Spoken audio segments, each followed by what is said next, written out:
Are you ready? Yeah. Cool. Are you ready? Awesome. Whoa! G'day, Aussie gamers. This is the Aussie Gamers Express video game podcast. The podcast that brings you news, reviews, and video game-themed fun. Get yourselves set. It's time to hand you over to your hosts, Lucas and Aaron, to display a complete disregard for political correctness. Hello everyone, I am Lucas, or also known as LewkOne, and this is episode 118, and today is Tuesday, the 15th of March, 2016, and also with me is Aaron, also known as Red. Welcome to the show, my friend. Thank you very much, it's good to be here. How are you today? I'm fine, thank you, on this early morning after a late night section of not realising what the time was playing The Bloody Division. It'll do it to you. That's it. Before we start, here's this week's show in preview. First up, we'll have video game discussion, and then after that one, we'll go into video game news. And in this week's news, we will cover cars, zombies, and balls. Oculus is better VR than PlayStation VR. Sony in bed with Lionhead. Weekly Division update. You love my rhymes. Overwatch beta and release dates, and Hearthstone's new expansion. Then we'll do What's That Sound, and Red, your shout for the week again, and that will be the end of the show. So first up with video game discussion, go ahead, Red. It's a fucking massive one for me this week. The Division. That's it? Full stop. Yeah, I've literally played one game. I just got the calculator out, I just flicked the PlayStation on, and every time I turn the PlayStation on, you know how it goes into rest mode and then opens back up to where you are? Yep. And there's my shiny guy. Yep. Standing there wanting me to hit continue game. Come and play me. So we're sitting at 2 days, 13 hours and 49 minutes game time.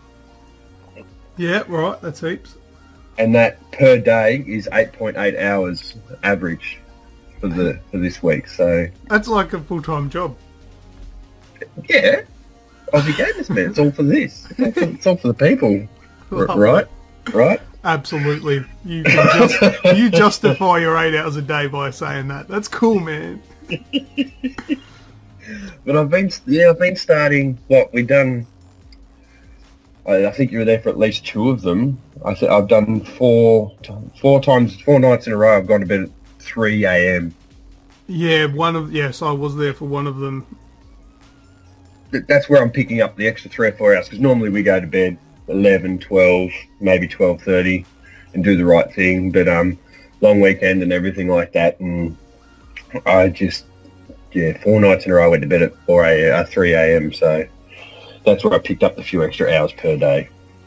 Big time. But yeah, just a real quick rundown. I'm at endgame now, level 30. Got some pretty kick-ass weapons. It was hard to see playing through where the grind was going to come from. It's an online RPG. The grind is real. Oh yeah, there's grinding. Because part collecting and crafting, because crafting's an unknown commodity. You can get something just these absolute balls, and you got to craft again. But the crafting materials required for a nice big bloody buff is very expensive, so you've got to go out and do your thing, collect, break down, reassess. I'm just starting to really get my head around the whole DPS, the stamina, and the electronics section of it, so the numbers game when it comes to being effective in different situations. So basically I've got a high health, high electronics build, so cool skills. So I can use my skills pretty much all the time. Right. And I've got different things on my guns that help me get my cooldowns bloody cranking, so that's awesome. So what do you think of I want to ask you about the story. What do you think about the story without spoiling anything? Without spoiling anything, the story itself, the way it's delivered in such a unique manner, I'm sure other games have done it in the past, but the way it's delivered, like via main story missions, which I think there's about 7 or 8 main stories, and then the side quests tie in to just, they get a little repetitive with find missing people, liberate a stronghold, or help the JTF, which is the local law enforcement. So, but they're all okay. But where it really shines, if you want to take the time and you want to sit down and take it all in, is going around and collecting the phones. Yeah, the mobile phones are pretty cool. Some of those are just conversation between people that try and paint a bigger picture to what's going on. But last night I went around and I collected, when everyone went to bed, I spent about an hour and a half collecting stuff last night. So I got a real big dose of it. Yeah. And I think there's like about 160 phones, but about 10 of them, there's about 10 or 12 stories being told with these phones, but so there's 10 to 15 phones per story, if you know what I mean. Yeah. So you go around, you'll get your, and then normally it's a recorded message, like you've missed a phone call, so leave a message after the beep and stuff like that. Sometimes they're recorded conversations, but I got a massive, like, just this mini story last night of how a guy went from a straight-A college student to confessing to his brother that he had to bash someone to death for their food. Oh, yeah. You know, seen all the way through, and he's like, oh, please tell Mum I won't be home this weekend. I've got to spend time with Vanessa, his girlfriend. Then he has to go through the heartbreaking way of telling his brother that she's dead. Then he had to kill someone so he could live, and that was really cool. But back to the main question at hand, the story of the division, so the federal agency of martial law, I guess you'd say they're the last step between humanity and death. Yeah, it's delivered pretty well. It's delivered, I think you put it well. If it was in your review or you've just said it, that Fei Lau, she comes over the intercom, gives you a bit of information on what's going on, why you're doing it, and then she pisses off. Yeah, there's not very many cutscenes in the game, is there? No, you got probably 5. Yeah, and most of it. When you do something major, you go back to the base of operations and a bit of a chin wag, and then back out you go. Yeah, it's all told over the radio, isn't it? Like most of the time, like while you're playing or when you accept a mission or whatever, you'll have some dialogue given to you over the radio or something like that, telling you what you need to do and why it's really important and things like that. But the way the game's designed, like a lot of games is, all right, complete mission 1, then mission 2 will unlock, complete mission 2, and so on and so forth, right? Am I right in saying that all of these missions are all there ready to go from the beginning? Except for the final mission. Yeah. So, and I guess the only thing that governs whether you'd play them in order is your level. Like your character level, because obviously as the levels progress, the level requirements are much higher. So if you go and try and do the second last mission straight away, you're just going to get annihilated. You can't do it. Ooh. So that sort of governs it, and that's where the bulk of your XP is going to come from, is from the main story missions. Like very often when I would complete a story mission, that would take me up at least a level and a half.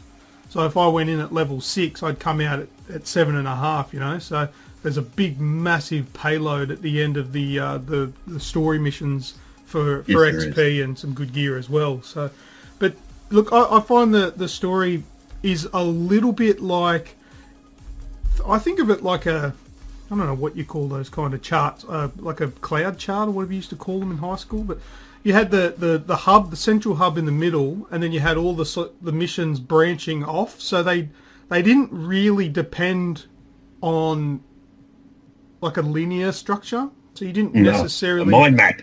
Mind map that's exactly what, that's right. I think the cloud thingy was primary school maybe. Yeah, so it all sort of branched off and gave you information towards the end goal and what was going on, what happened to society, what happened with this virus that's broken out, you know, and the fact that you need to find its origins to work out how it works and, I don't know, find a cure or whatever. But Yeah, I think it's done well. If this wasn't an online RPG MMO, I would think this kind of story and the way it's designed probably wouldn't fit. But because of the type of game it is, I think this is probably one of the better ways to do it. It's a good marriage, isn't it? Yeah, I think it just works really well. Like, just because it's not something that you need to go, right, I need to find out what happens next, so I need to make sure I do this mission next, and and it can get a little bit overwhelming with the fact that maybe you can't do that mission yet. But the way it is, the kind of the individual missions, now I haven't finished it, so I can't really comment about the very last portion of the game. I've got one mission to go, but they're kind of like their own little standalone stories within each mission. Oh yeah. So it doesn't necessarily have to flow. It doesn't necessarily have to follow. Like, you don't have to do mission 1, then 2, then 3. You can do mission 1 and then go and do side missions and collectibles and whatever. Go and do the Dark Zone if you want. Before you progress, you don't feel compelled to continue the story. Now, that's generally how I play the game, right? You know how I like to just do story. Yep.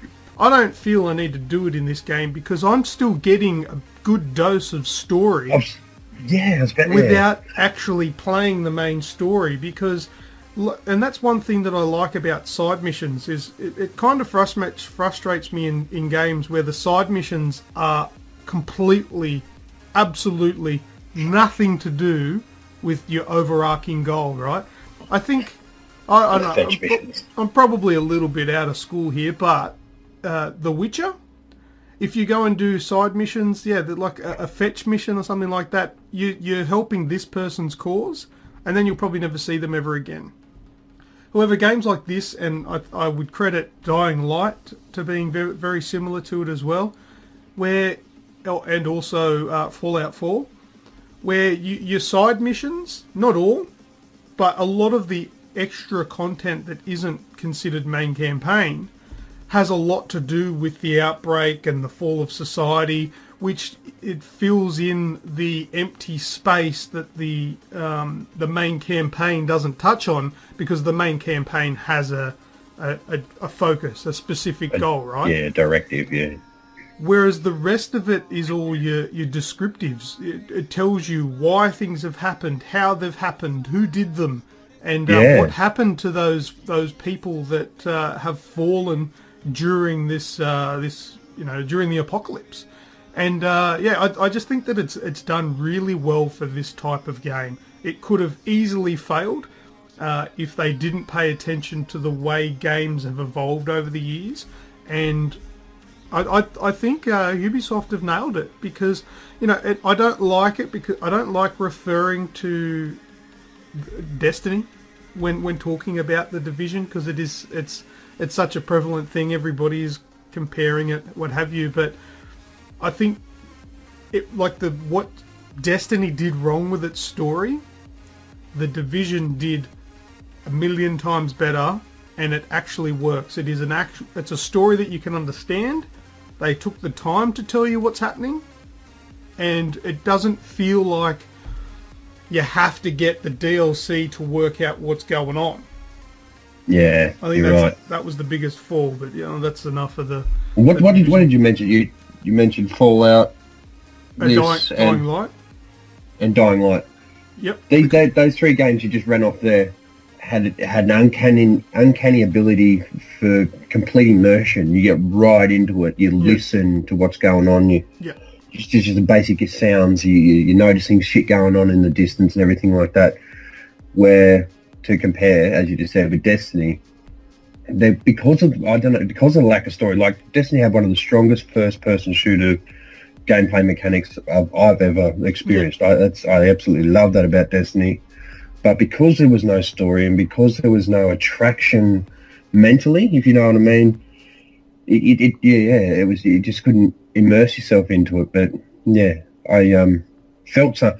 Jesus, sometimes where you struggled not to well up and almost burst out into tears with some of the conversations that you hear in this fucking game. Yeah, they are real well done and hard hitting. It's hard hitting. if you sit back and listen. Because there's 293 collectibles. That's a bit on. But if anyone out there is a completionist and does intend on collecting everything or whatnot, try and, as bland as it sounds, it's really not. Try and do a massive chunk, like 3, 4, 5 sections at a time, where you just go around and pick up every collectible in the area and then move on to the next area, because it'll give you a big chronological side stories of everything that's going on. That's what I experienced last night for about an hour and a half. It blew my fucking mind, some of the themes that come out of it. Now, I want to mention a couple of the things that I'm not overly impressed with.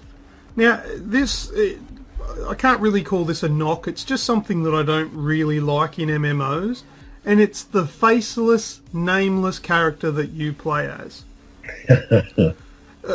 Look, all your MMOs are like this. I'll try and think of an example. What's an online MMO or whatever? Knights of the Old Republic. Knights of the Old Republic, I guess that's like that. I haven't really tried that. But the Elder Scrolls games, I believe, are the same. Even Destiny. Yeah, Destiny is the same. Where your character doesn't speak. Look, I understand why. It's because, you are your own character. If the character speaks and has an opinion and says things, takes on its own. Yeah. Then the developers are telling you who the character is. I get that, but I like that. It's just, it feels a little bit stupid when you're being spoken to and you just stand there and you're like a piece of shit shag on a rock, just like, I don't know. No, you're not the strong silent type. Fucking say something, just at least let me. I'm screaming at the screen like they're going, well, this guy here, he's going to help us with this mission. I'm thinking, fuck off. I'm not helping you with the fucking mission. I'm running the mission. You're fucking just going to be standing there in the background back at the base of communications, base of operations, and doing fuck all. I'm doing it with my mates. But anyway, that's just a one little nitpicky thing that I don't like about these type of games, is that your character doesn't talk. It just looks like a dickhead who refuses to say anything. And for some reason, everybody's okay with that. Nobody questions. I would like them to break the fourth wall sometimes. Just go, like, maybe hear something in the background, like 2 NPCs talking, and that would be really cool if they said, hey man, have you noticed this new guy who's fucking, running the joint? He's never fucking said anything. At least he could write something down on paper for us. But anyway, that's one little thing. My biggest actual gripe with the game, which I think is a massive oversight, is the leveling system. Now, Red, I've only played a little bit of The Division with you, and I like to think as you are my biggest all-time co-op buddy, and I've played the game the least with you. And that comes down to what I'm referring to as a flaw in the game design. And it's something that can be fixed, but I don't know if that's anything that they want to fix, like the developers want to fix. But I'm definitely going to sing out loud, and hopefully someone hears me and agrees. But Red, if you start a game together, you guys, everyone is going to have a great time because you guys are going to level up. Everyone's going to level up very similarly. It's the breakdown is when one person doesn't play and the other person continues to level. If you get at least 5 levels above your friend, I think the game breaks. Because if you join my game or I join your game, if we go and do a mission at the beginning of the game, let's say for argument's sake I'm level 10 and you're level 15. We go and do the level 10 mission for me. All of the enemies are going to be in the vicinity of 15, 16, 17, what have you, right? And that's to accommodate for you because I've got a boss, like an over-leveled, overpowered person in my team for that mission. So all of the enemies get buffed up. But I don't. I don't get buffed at all, man. I stay down as a low level 10 with, damage per second down really low and all that sort of stuff. I can't kill anyone unless, well, it takes probably 3 clips to down a normal enemy. but I will get annihilated because my health is really low, right, in comparison to you, the level 15. So basically, to get through the missions, you have to do all the work, and I need to hide like a quivering little bitch. That will work, and at the end of the level, I get massive XP, so it's good for power leveling. But I haven't played the game. That's the problem. I've hidden in the corners, stayed behind cover, and done nothing. That's not playing the game, if you ask me. That's fine if you just want to quickly level up. Like if it's a secondary character. But if it's the first time that I'm playing, I want to play the game. I want to be there pumping the enemies with my partner and getting, my own XP, earning it myself. You can't do that. There's no altering of the levels. It doesn't beef me up. It doesn't dull you down. It just throws you in together and beefs up the enemies for the highest level person in there. So you're level 30 now on the PlayStation 4. I'm level 22. If you ask me, the simple answer, not the overall answer, but the simple answer is I can't play with you. And I think that's a problem. Not until you're 25. Well, yeah, but you'd need to level up a little bit more to actually have a go rather than just being cowering in the corner, as I've explained. I think that's probably the biggest part, and for me, that is a massive miss for the Division. The game plays fantastic when you play together, but in real life, we can't all play together. No, who had the stupid idea of going and getting a fucking job or whatever? Well, we'd all be level 30. That's what happened. I had a job, so I was away for 4 nights, and you guys kept playing, which is no knock on you guys. Fuck, you want to play the game. It's a new game out. That's fine. But, and I used the example of Diablo 3. Now, Diablo 3 has a apprentice mode, what they call apprentice mode, which if you got a level 70 character, and I'm starting off at level 1, I can play with you because my stats are going to get boosted. Not as powerful as a level 70. No, it takes up to about 10%, within 10% of your boss character. You're always going to be the most powerful, but I'll still be able to hold my own because my health and my attack and defense and everything like that will be buffed, so I can still fight the enemies that a level 70 is fighting.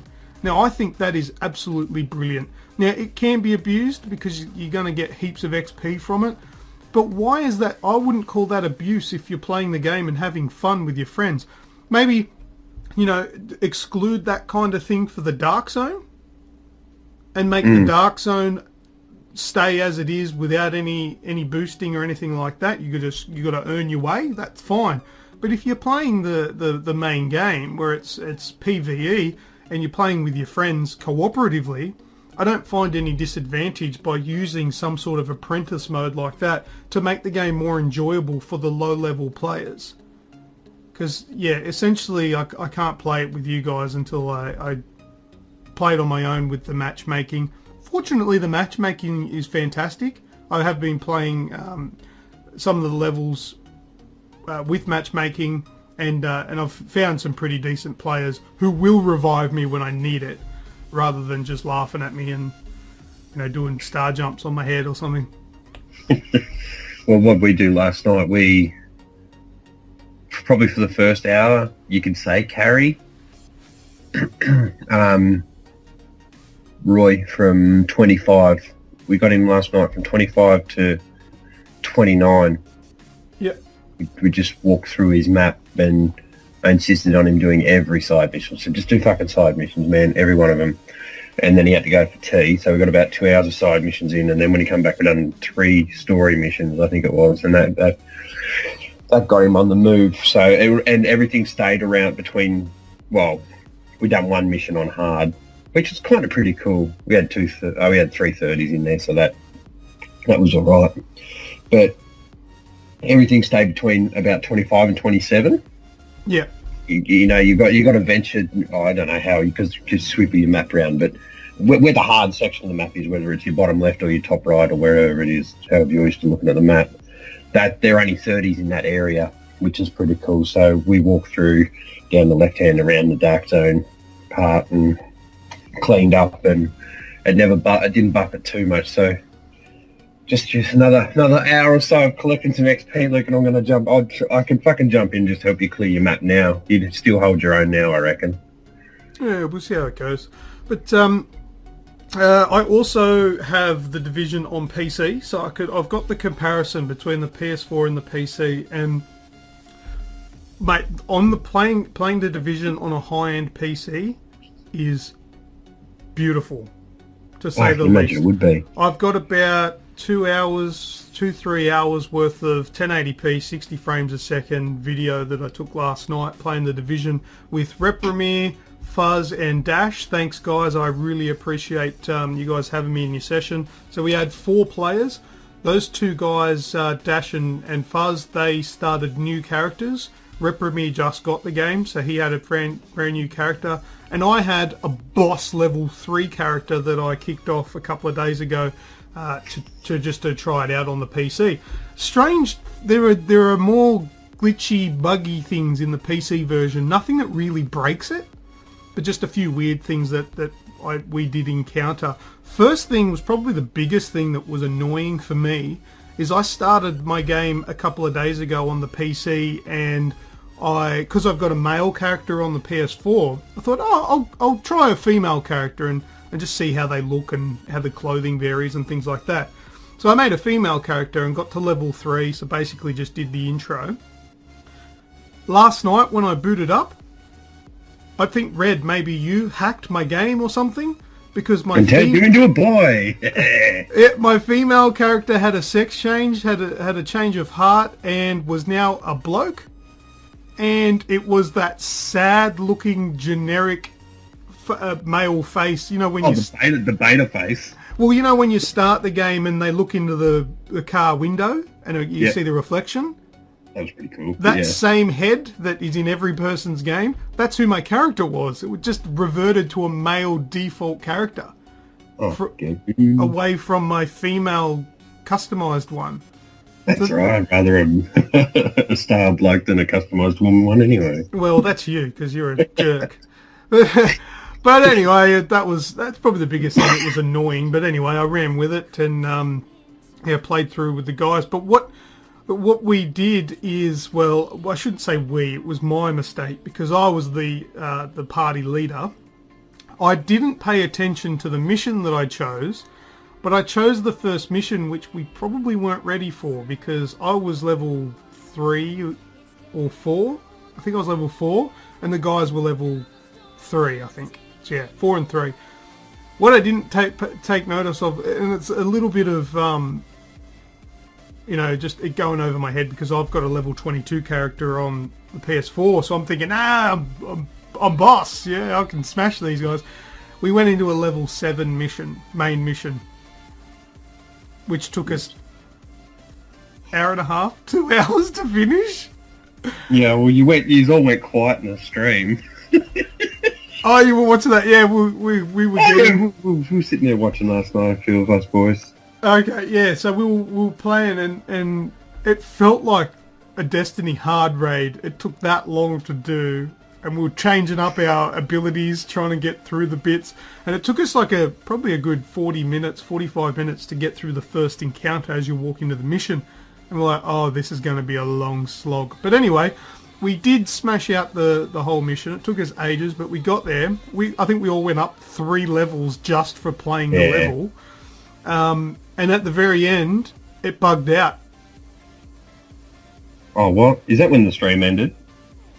No, the stream ended before we finished. I think we ended the stream because it was just... We just were getting nowhere. It's just like, this is so boring. But no, what happened after that, but we finally, mind you, I'll float my own boat here. I was the last man standing who took down the final boss on my own while everybody else was dead. Once I got everyone down, I went and revived everyone, right? And we looted everything, and we're like, oh, what's going on? How do we get through this gate? And one of the guys said, oh, I think the game's bugged out because it still says the objective is clear the area. Yeah. I'm like, fuck, everybody's dead. But then I walked over to one of the corners of the area and I could hear enemies calling out. And we're like, oh no, they're bugged in, like the enemies are stuck in the wall and we're not going to be able to kill them. Anyway, I had this brilliant idea. I said, all right, I'll put on my ping, the pulsing things, which will show us which will show us where the enemies are. So then we can at least try and glitch our bullets through the wall or something, because we put so much time into this, we can't restart it. So I put the sonar on, and I found 6 enemies in 2 shipping containers. And I've got a video of this. I'll mash a video up about it. And we've walked up to the shipping containers, and the shipping containers were locked. And I thought, well, maybe we can wait this out, and I'll die of starvation or something. But like, I was pretty devastated at this point because they weren't coming out. The container doors weren't opening, and the enemies were still inside. So I climbed up on top of the container thinking maybe I can get behind it and get, my gun to glitch through it and shoot them from that way. But as I jumped on top, it opened. Let's get them! And the doors busted open and 6 enemies just poured out. But luckily they were just normal red enemies, and we just cleaned them up in a couple of seconds, and the mission continued on, and we finished it. So that was pretty Would you believe me if I said that happened on the PlayStation as well? Oh, did it? Yeah, couldn't get through the keypad because I'd already played the mission before. Yeah, so I knew exactly where I was going, because that encounter there, it's a bit of a bitch, isn't it? Where you got to get through the shipping container that's up on at the start. There's no cover, so you've kind of got to get up from your restock and then dive straight into it. Yeah. Or pick a couple of people off, back off, pick up. Yeah, loot. that's what we end up doing. I've done on normal and on hard. Yeah. Oh, your hard will be fucked. So we just duck up, put a couple of shots on someone, almost go down. Someone just has to stay down with the restock box, and we just crawl off the edge and get revived and go back and do it again. That's exactly how we managed it. That's exactly what we did. It's kind of cheesing it, but that's if you can get it. A team game, bro. Yeah, well, that's it. You do whatever you can. If you can funnel the enemy into a death trap, then you can just do whatever you can. Yeah, and then so knock the boss off and then go to the keypad, because I knew we had to go upstairs and play around with the crane. Yeah. So, going all right. And then someone hit the ping, and then, fair enough, we're in a shipping container, so we're just lobbing grenades and shooting LMGs at it, and nothing was happening. And I said, I wonder if you can just go up and fucking unlock it. So we walked up, and then out they came. So something had to trigger it, or... Yeah, I don't know what it was, because, I'd climbed on top, and then they came out. Yeah. Yep. Oh, I can't believe you've done that mission at level 4. Yeah, I know. No wonder it felt like hard mode, and you had to you fucking run up a few bullets, duck back down. Oh, it was real hard. But, wait, we did it, and it was fun. We did enjoy it. Yeah, it would have been That would have been a bit of a... Do you find it's really cool too? We're talking a lot about the Division, I understand, but it is a big release. But you push up, and then they fucking start coming at you, but you can push so far back in the map. You can push back past 2 checkpoints. We've done it before. And the enemies will still flow. And talking to the enemies, they're so fucking smart. I say that in a direct comparison to other AIs I've come across. They're pretty tricksy. If you concentrate on one bloke, you'll get a fucking flanker, and then you'll get a charger on the other side, and all of a sudden there's someone behind you, and you will die. Yeah. No, it is. As for gameplay, it's pretty impressive. Other couple of bugs, little things like Jason was saying. I couldn't see it on my screen, but apparently on the stream you'll see my gun. Like, actually, I don't think it was streaming at that point. My gun was like above my head. Like above your head? Yeah, it was on the PlayStation all the time. Yeah, floating above my head. There was a point in that mission, actually, I had to quit out of the game and go back into it. And actually, it brings me to a good point about a good feature. But I went into my inventory to change out for a shield to try and get through those enemies. But then when I came out of the inventory, my gun was missing. I had my hands out but no gun, and I was stuck. I couldn't move. I couldn't go back into the inventory. I couldn't shoot. All I could do was control the camera. Everything was locked. I then reverted to keyboard. Couldn't press any of the keyboard buttons. Did nothing. It was stuck. My only option was to Alt F4. Log in. Yeah, Alt F4, man. I couldn't even log out. Jesus. I had to crash the game, get out of it. Oh. But the best feature, and this is on console and PC, if you quit out of, like, I think it's only if you quit out of like a squad without logging out, you will stay. You will stay in a disconnected mode in that squad. And 10 minutes. I think it's for about 10 minutes. Yep. Which is almost like the developers, and this may be the case, but it's just my speculation at this point. The developers have designed the game to allow for dropouts and disconnections, because you remain connected that whole time virtually. So then when you do, if your game crashes, log back in, it will place you back. You just hit continue. That's all you press. You get back to the main menu when you've booted the game up again, hit continue game, and it will load you back into the exact same spot that your friends are in and put you back in the squad like you never left. Yeah, you'd have to. You're saying it's speculation. I'd near put a left nut on it that it was done on purpose. Yeah, totally intentionally. Yeah, absolutely. And that's a feature that I haven't seen in a game before. Like, if how many drops? I know this is not a knock on Destiny. I'm not referring to Destiny to say this is better or anything, but how many times in Destiny did you drop out and you miss that final loot at the boss? You know? Yeah. Oh, fuck. But that's the thing with the Division. When you finish a mission, it doesn't load you back into, like with Game Destiny, where you go into orbit. There's no end where it finishes. So if your friends have finished the level and you log back in, you can still be in that area where you've just fought and pick up the loot. Walk back in. Yeah. The loot will be there for you. Yeah, you don't lose any of the loot. The mission doesn't unload and take you back to the game. The game in inverted commas. The game. These missions and main missions all occur within the open world, and you don't load in. It's game fucking loads at the start, and that's it, really. Yeah. No, very. And that slow walk into base of operations, I reckon that's just giving it a chance to load your own base of operations. Well, that's all it is, yeah, because it's separate to everybody. It's because it's got to load all the vendor details and everything like that. So yeah.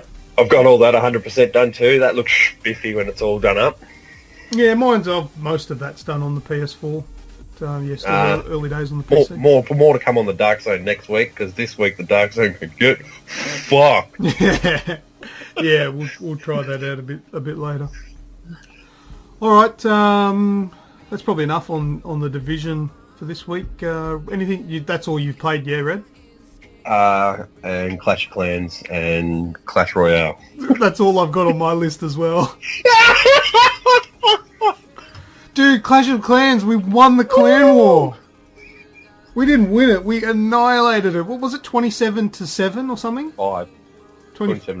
27-5? Mint. That's brilliant. I haven't looked at what we win yet. I want to have a look at... We should get some big loot from that. Yeah. Awesome. That's good. Clash Royale as well. I'm getting pretty good at that now. My cards are leveled up and all that sort of stuff. I've got some pretty decent guys. So I'll often do a win streak of like 6 or 7 games. Yeah. Then get done half a dozen times. It will then get smashed because I've leveled up to the next arena where everyone's stronger. I'm sitting right at that point, 1,000 trophies, where you go from 3 to 4. Yeah. I've been 3 or 4 or 5, as you say, in a row, and get the new arena, and then win a few in a row, get up to about 1,100, 1,200, and then I get smashed back to 950. Yeah, that's what I'm at the same point, but at the lower one. So I got about 800 trophies, and yeah, I'm going up to the next arena, lose it, come back down to the old arena, up and down. Brilliant game though. It's a way to get the cards, but very good for a free-to-play game.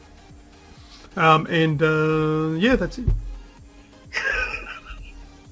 How good's that? Yeah, wicked. All right, shall we move on to this week's video game news? Let's do it. Okie dokie. Okay, first up in this week's video game news, we've got cars, zombies, basketballs and footballs, or for some people you may want to call them soccer balls. Yeah. Exciting news. So this week, Rocket League developer Psyonix tweeted an image of a Rocket League car shooting some hoops on a basketball court. Now that's pretty cool and everything, but I think the bigger announcement has come our way with a video in tow showing off a Rocket League and Dying Light mashup. So in the video it shows off a buggy from the Dying Light, the following expansion, driving around in a field with a soccer ball rolling around. Now, I've got a little follow-up at the end of this, but I'll do this in order.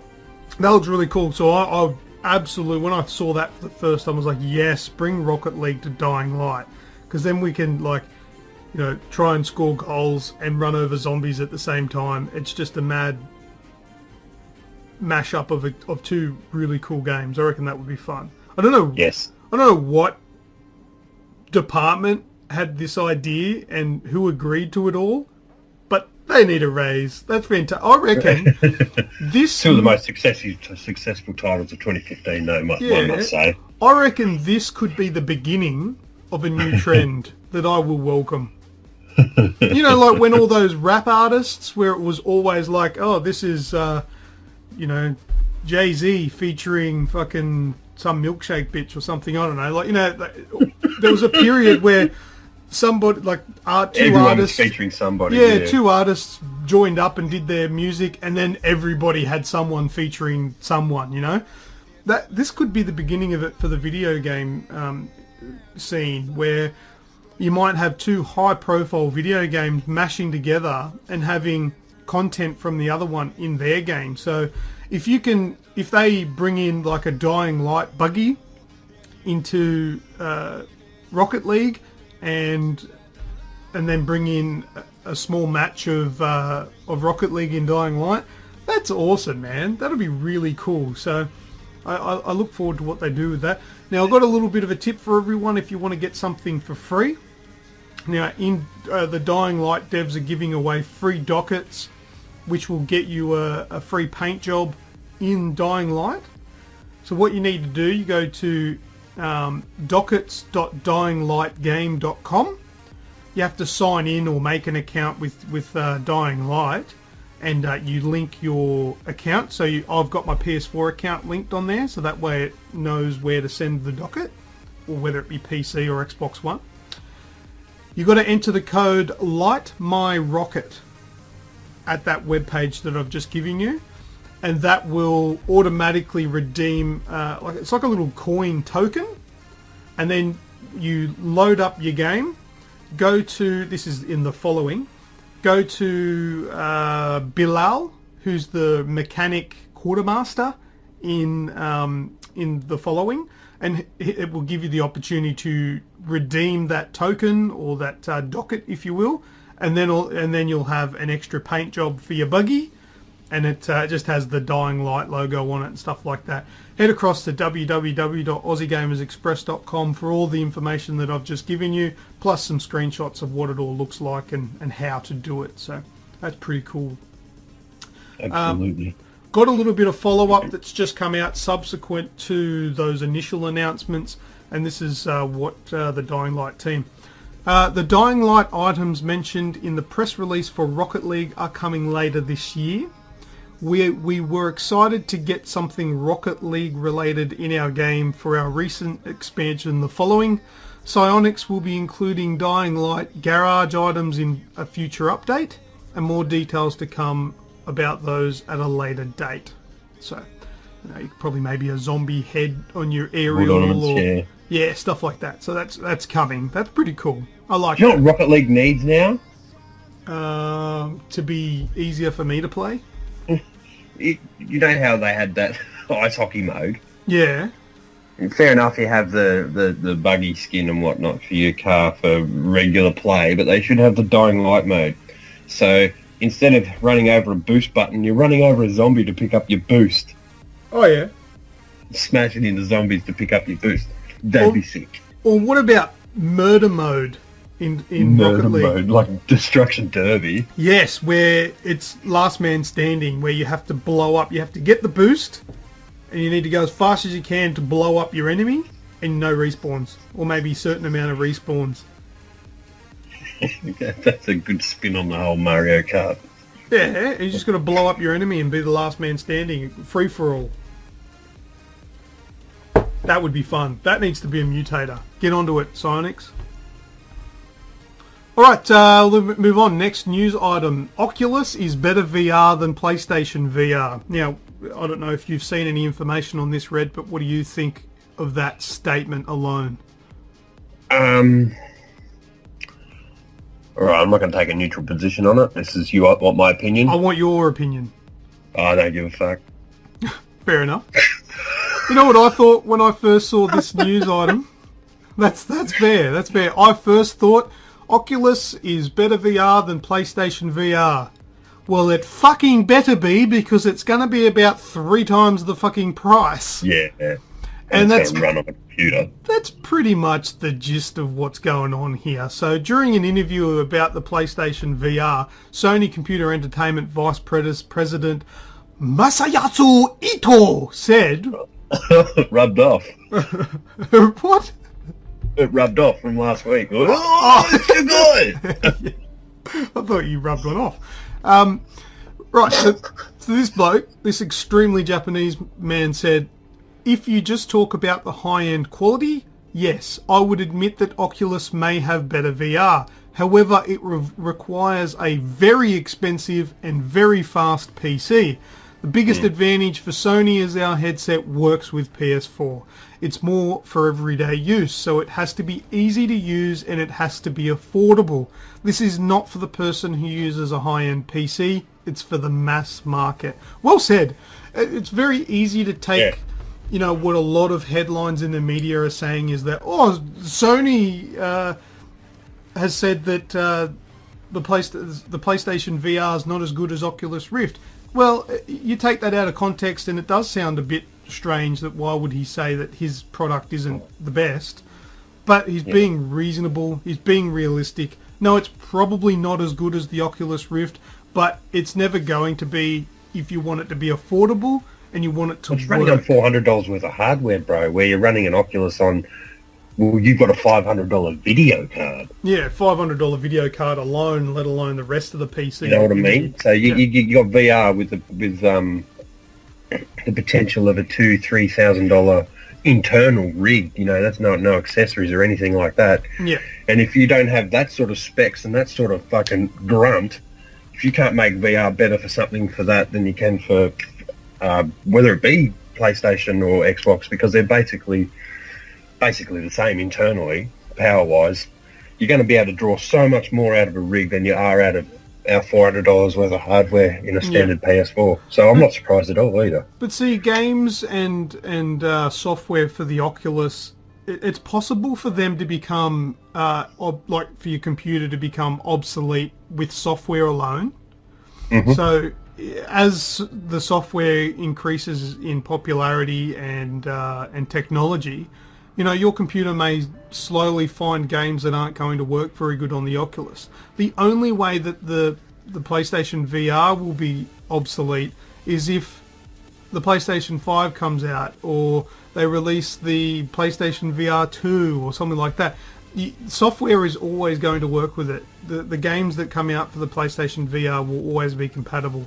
That's 100%. That's not going to happen. So they're the draw cards, and that's why the mass market will take to this rather than Oculus, because it's way more accessible, which is, I think, Sony are in a good position for that.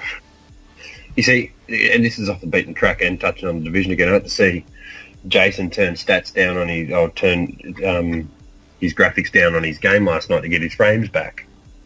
I said, and you bring it out to the Xbox or the PlayStation, it's one standard production. There you go, one shoe fits all. When you bring it out on PC, you've got to have low, medium, high, ultra, ultra realistic. You know, you got all these different settings. Yeah. So you can draw a whole lot more out. And VR, there's going to be a whole lot more games. You look at your Steam library and what's available to buy on Steam, and then you look at your PlayStation store. There's going to be 10 times more games to play on the PC, on the Oculus as well, I would assume. Yeah, probably. But I mean, a lot of them will probably and this is me being probably a little Cynical. bit cynical, yeah. A lot of the games that come out, like the bulk, will probably be indie buggy mess games. You know what I mean? Like, Yeah. where it comes to AAA titles, I reckon they're probably going to come out on both. Like on PlayStation VR as well as Oculus. You got to want to maximise the profits, especially when it's new. Yeah, but when it comes to the Oculus, you're going to have access to a lot more indie titles because it's more accessible being on PC. And your roller coaster rides and your fucking haunted house tours and all this other shit that's going to come with Yeah, but the PC. Well, that's a good point as well. Yeah, the Oculus will be integrated into rides and external experiences as opposed to just games. But just mentioning the comment that was made that the PlayStation VR is for the mass market, I think that mass market is still a niche within another mass market. You know what I mean? Like, you've got the console market, everybody that has their games on consoles, right? Which is a big portion. There's still going to be a smaller portion of that portion that goes for PlayStation VR. The only reason they're going to say that it's a mass market is because that's where it's most affordable. Yes, that is correct. Yeah. All right, so that's that. I think that was an interesting... Are you going to get VR? We've spoken about it before. You say yes. You're getting it, aren't you? I am, yes. On your PC or... Oh, no. PlayStation VR. You're going to... Yeah, see, I'm not interested. I get vertigo and fucking seasick and all the works. No thanks. Yeah, see, I'm a creature who is very technologically... interested. I don't think I'd say savvy anymore because curious. Yeah. I'm too curious. I take away my curiosity. I'm not overly interested in VR, but the fact that once it's released, knowing that it exists and that I haven't tried it and that I don't have it will be too much of a lure for me. I'm a victim of society. I'm a victim of advertising. I am a material girl in a material world. Yes, I am. And that's generally how I work. I had to get the PlayStation 4 on day one. And not because I needed it. I had a pretty powerful PC at the time. But knowing that was out, I didn't have it, would have bugged me. So I have to. So when I know about these things in advance, I make sure I've got the funds saved up. So when they do finally drop, I can pick it up straight away, which is what I've done with VR. I've got my VR funds tucked away in a savings account, ready to be... That's the bonus with all the good games, though. You get plenty of notice, and then they get delayed for 3 years. Well, you got plenty of time to save for them. That's it. Well, look, apparently the PlayStation VR is rumoured to be releasing a release date very soon. Very soon. They're still claiming 2016 in all the emails and things that I've got from PR at Sony. Still refers to it being a 2016 release. Yeah, about August.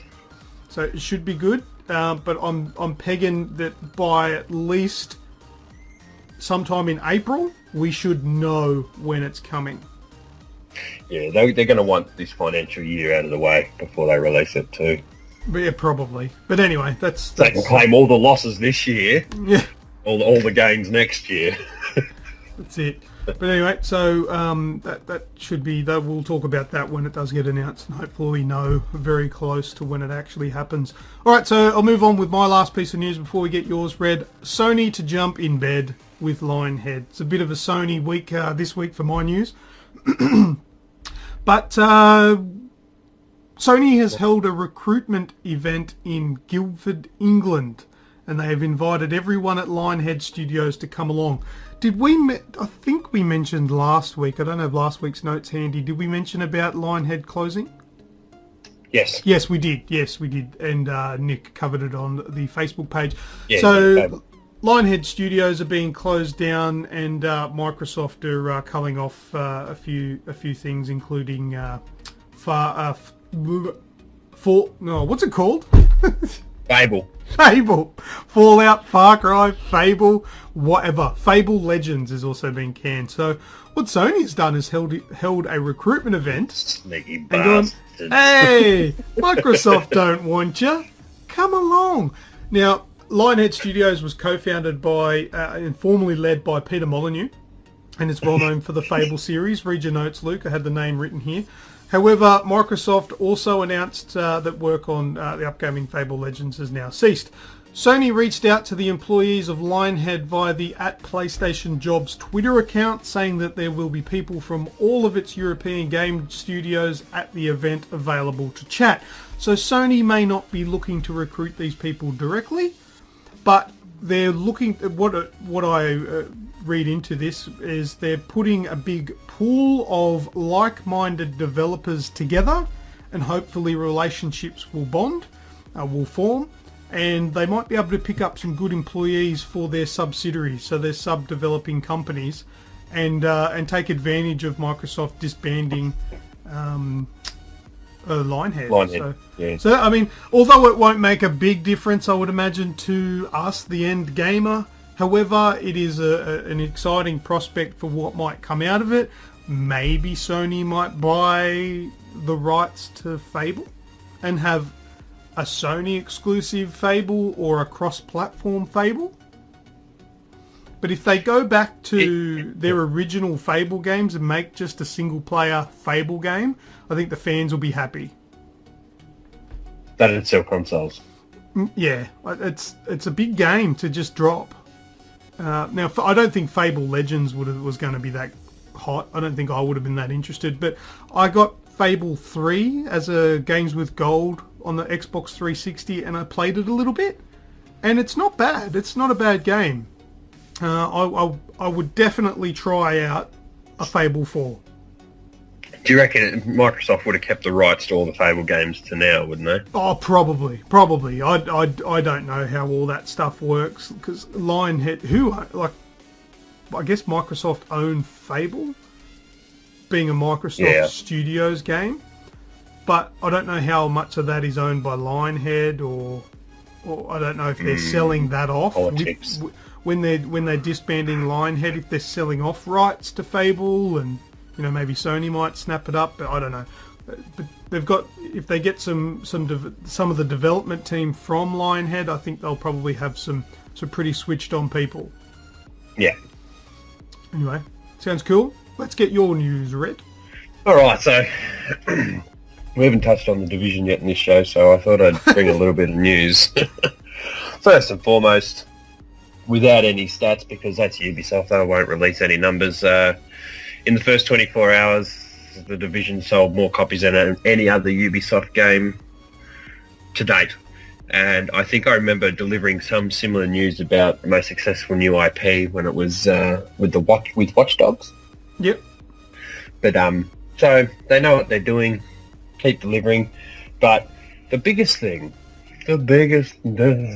news I have this week. So if you have the season pass, you get the first 3 paid expansions. Yep. So expansion 1 and expansion 3 are going to be released 1 month early on the Xbox One. Oh, really? Yes. Why not the second one? I don't know. But it shattered me. I found this out last night. Yesterday afternoon, so I started doing some research. Oh, that'll be cool for the podcast. But I was shattered. That really fucking annoyed me. As a season pass holder now, it kind of upset me a little. Well, now that they've announced that after people have bought it. That's exactly right. We knew they were in bed, Xbox and the Division, but there was never any notion that anything was going to be released early here or there. Doesn't that defeat the purpose of making it exclusive? Because people have bought it already. Wouldn't that have influenced people's decision to, if like some people have two consoles, or some people were deciding on what console to go?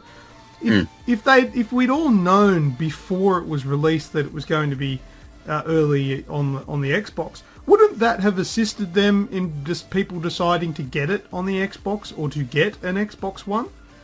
Yeah. Announcing that late kind of defeats the purpose of why they do that kind of shit. And kicks us right in the nuts as PS4 players. And PC. It's not for PC either. It's just Xbox One. Yeah. Oh, look, I mean, it doesn't bother me. Like when it's earlier, like a month earlier, like when it was like that with Call of Duty, because you're surrounded by people in the same boat. It's not like your mate next to you your mate in the chat party's playing it and you can't. Because you're all on the PlayStation, so it kind of goes by without even noticing. I don't even mind too much. When you talk about it, yeah, it's shit. But in the actual scope of things, all the people that you're going to be playing the Division with are on the PlayStation 4. So none of them have it. So you're not even going to notice. I'm going to guarantee you now, this is to the listeners, I won't be bringing any news on the expansion until it hits my console. That's just won't be any speculation. It will be first hand from me. Okay.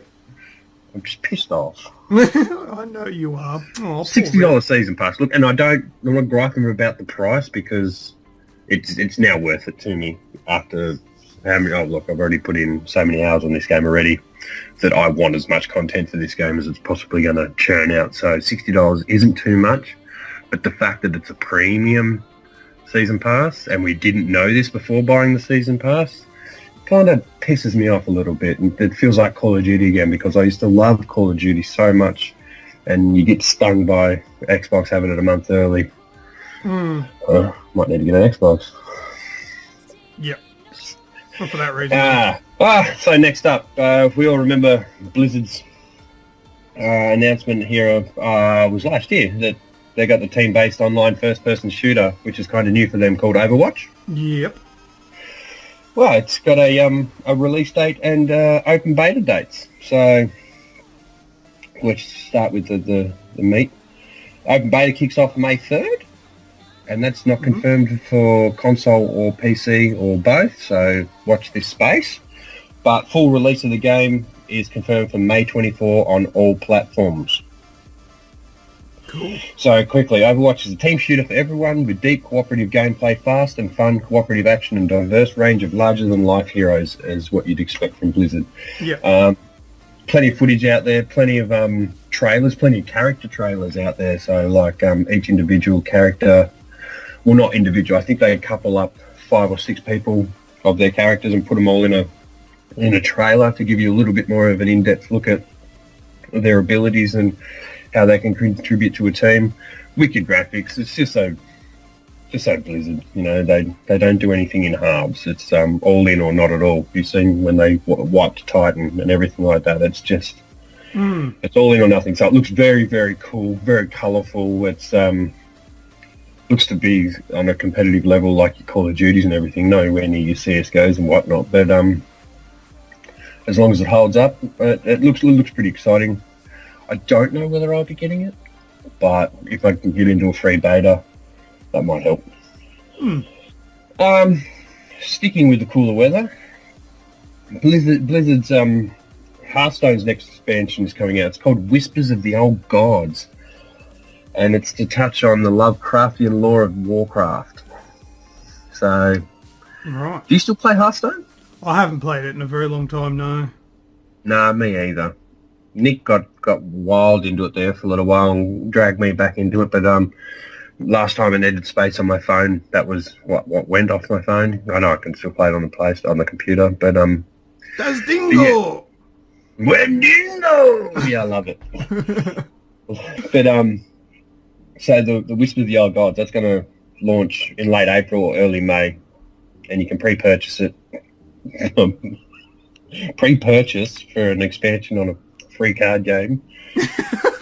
Yeah, that sounds funny. Opens March 14th, but it introduces 134 disgustingly potent new cards.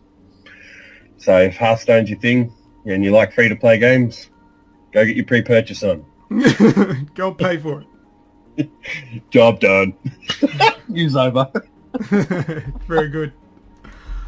All right, well, with the news being all finished and stuff of sorts, let's move into What's That Sound? Yes. Gentlemen, start your engine.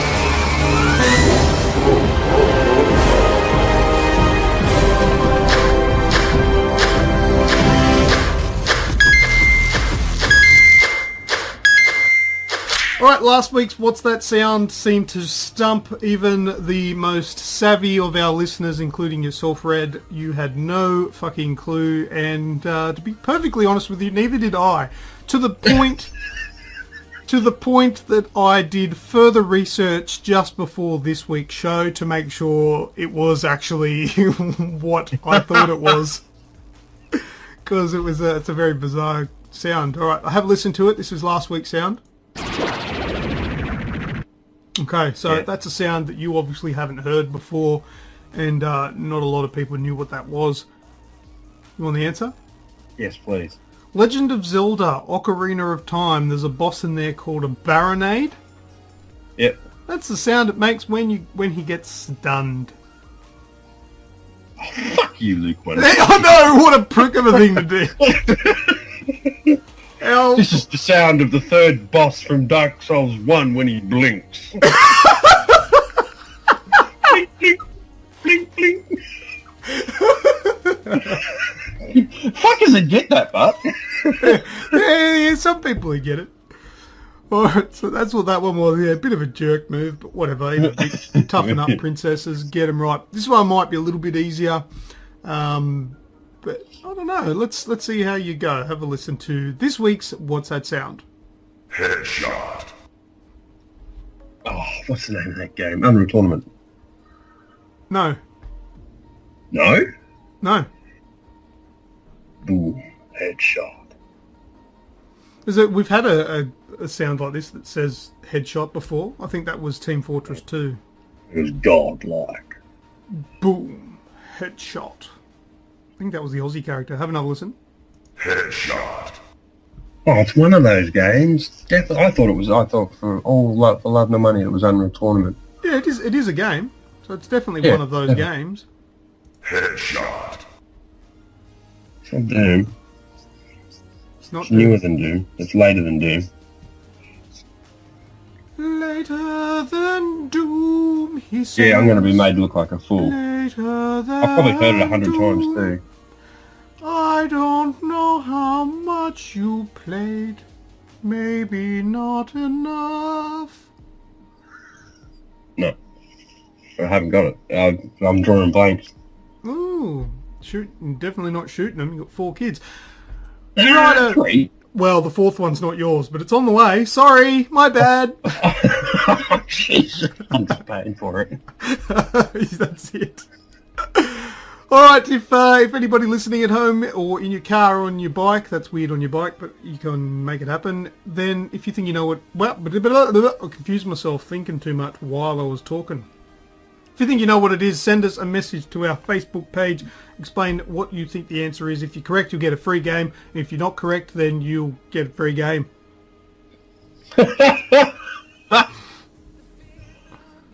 Whatever. I've got free games to give away. So, get onto it. Oh, I forgot a game that I played. I'll get to that. Oh, really? I'll get to that in last words. I'll make a note so I don't forget. I played another game this week. I completely forgot about it, and it's pretty fucking good. I only played it for a short amount of time. That's why I forgot about it. But yeah, so that's What's That Sound, Red. Let's move on to your shout. No worries. So, I can get accused of a little bit of favouritism here. I don't give 2 shits. Okay. My cousin, Piers Hole, put someone onto the page because he couldn't help with the question or help with an answer, and he goes, I know these blokes. They might just be able to help you out on a larger scale. So to Piers Hall and to Ryan Pryor, obviously a mate of his, Piers put him onto us, and he felt comfortable enough initially to post on the page and ask a question. Nico seen it first, got it up on the main page. We've been conversing here and there, and yeah, it's just nice to welcome new faces. So well done to those two boys. Yeah, awesome. Old Beeve, Brendan Thompson, getting on there, having a bit of a chat, loving his division. Oh, don't blame you. David John, or aka Ripple Dragon, jumped in our game randomly the other night. Had a good old chat with him and a good play with him, and really appreciated that too. So a big shout out to you, brother. And Ross Mark, yeah, he's got to get a mention this week, because I feel like we both speak the same language when it comes to the division. I think you made note to that yesterday, Luke. It's just, no, you don't. It's not language. that you. It's not that you speak the same language. You speak a completely different language in your own little minds. You guys rattle off shit constantly. I got no idea what you're fucking talking about. It's like you're speaking another language. It's you guys are. Well, I think love would have blossomed had you been in the same room. Oh, man, we live in the 21st century. We don't need to be in the same room. You just got to aim at the camera on the top of your computer. Oh. Good on you, Ross. Wonder if you've seen it coming. You know what? That was pure and 100% nerd talk. It was hard. Oh, hard.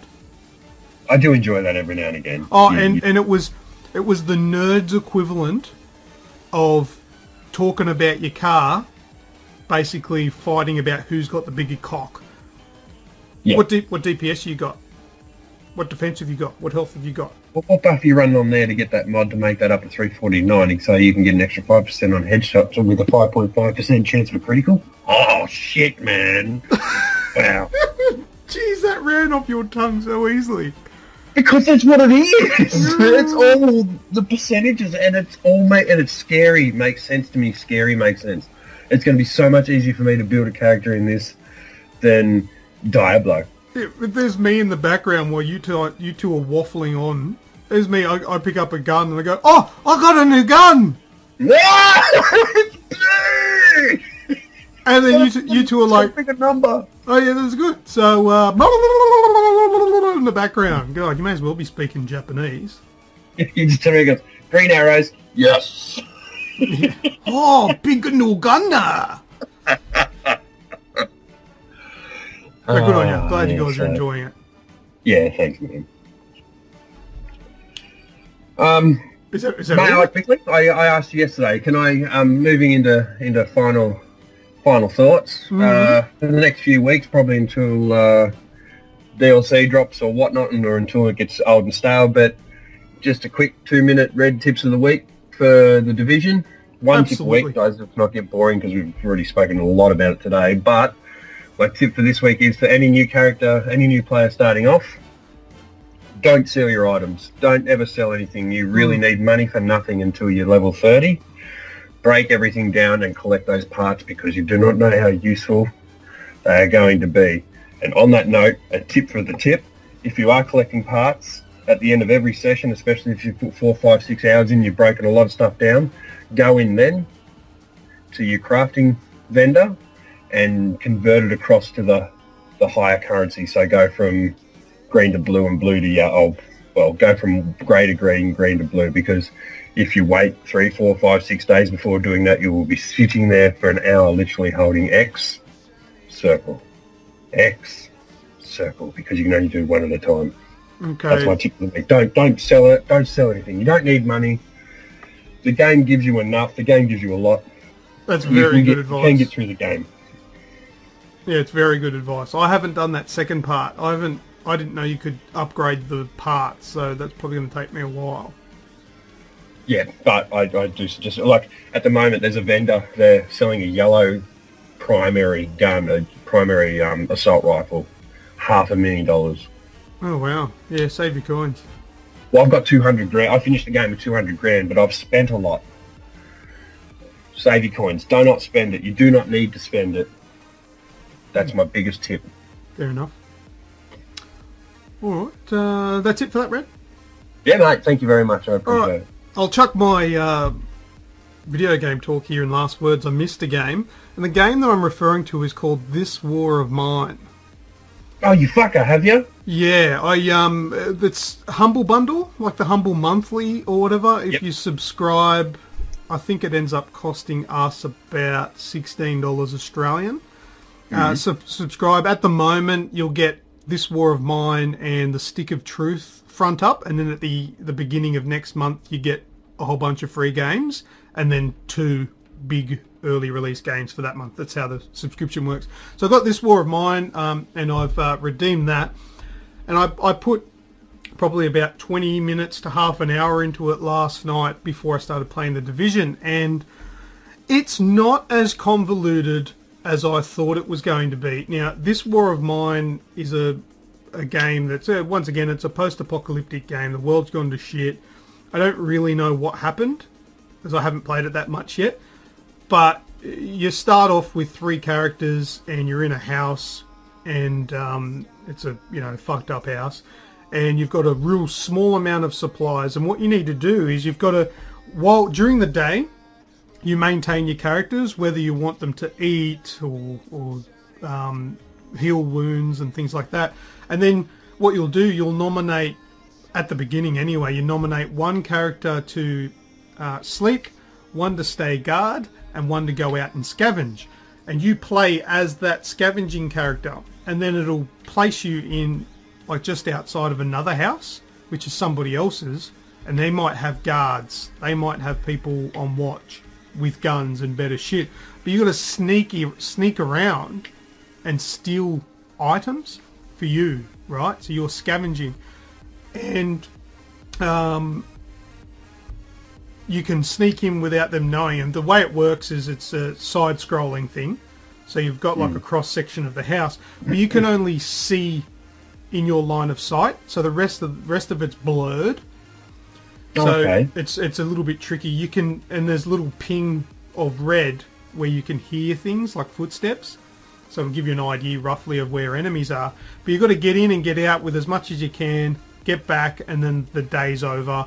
And then if you've got supplies, you can feed everyone. You can heal people if they're wounded. But while you're away, you might be getting raided, right? So when you get back, you might find out that one of your friends have been killed or injured, and a lot of your stuff has been stolen. Now, when you first start the game, it literally plonks you in and tells you nothing. Normally you get a tutorial saying, break down this wall, grab these things. There's nothing. There's no tutorial. Absolutely diddly squat. I was put into the game, and I sat there and I was watching the screen thinking, when's it going to tell me to do something? Oh, it's not. Okay, I'm just going to start clicking on shit and find out what happens. So you click on your 3 characters, and there's all these little icons around in the house, and you can click on them to open doors or to break down barriers or clear rubbish, just to organize your house. And it's actually quite cool. Like it's the music reminds me of The Last of Us. And so does the atmosphere. Yeah. It's a very similar atmosphere, familiar for anyone fan of The Last of Us. And as I said, I've only put 20 minutes, half an hour into the game, but that little introduction that I had has opened it up, and I'm very excited to play a lot more of that game. I didn't get this game initially because I watched reviews, and it looked very, very time-consuming and very in depth. It probably is, but with what I achieved in half an hour, I think it'll grow on you. I think you'll slowly, gradually learn all the in-depth things, but it's not overwhelming at the start. It's actually quite good. My first scavenging run, I managed to scavenge quite a fair bit of things. My second one didn't go so well, but that was my fault. I didn't plan. Oh, and another thing, if you've got a gun, you can choose to take it with you, but if you take it with you, the guard doesn't have it. There's no gun back at home, because what happened, I took the gun with me on the second run.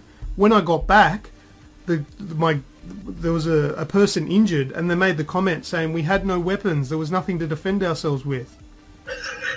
So you felt like a prick. Yeah, because I didn't even use it when I was on the scavenging run. So that's the thing, you've got to try and work out. Oh, and every now and then a Give guy and take. yeah, and a guy knocks on your door every now and then. And I was like, oh, do I answer it? Is he going to attack me?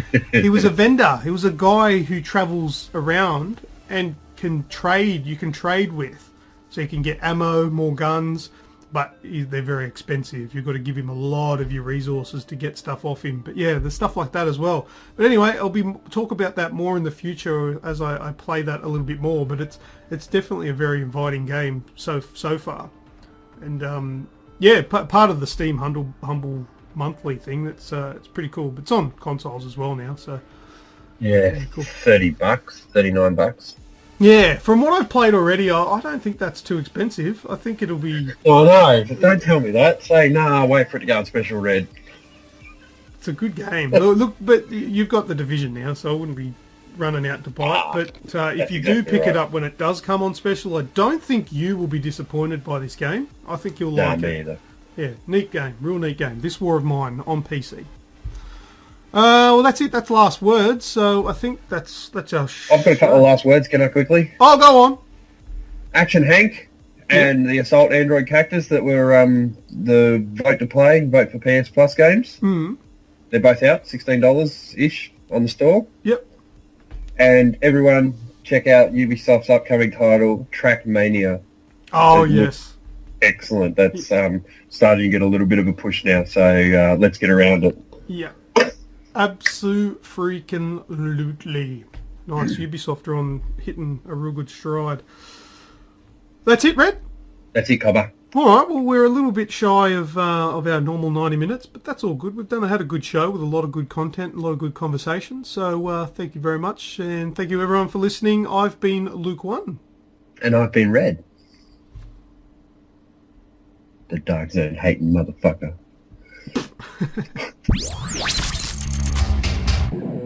This week's show has sadly come to an end. Be sure to search for Aussie Gamers Express on Facebook, YouTube, Twitch, iTunes, and just about every other social network known to man. If you have any snail mail you want to send us, shoot it over to P.O. Box 130, Cranebrook 2749. Catch you all next time on the Aussie Gamers Express Video Game Podcast.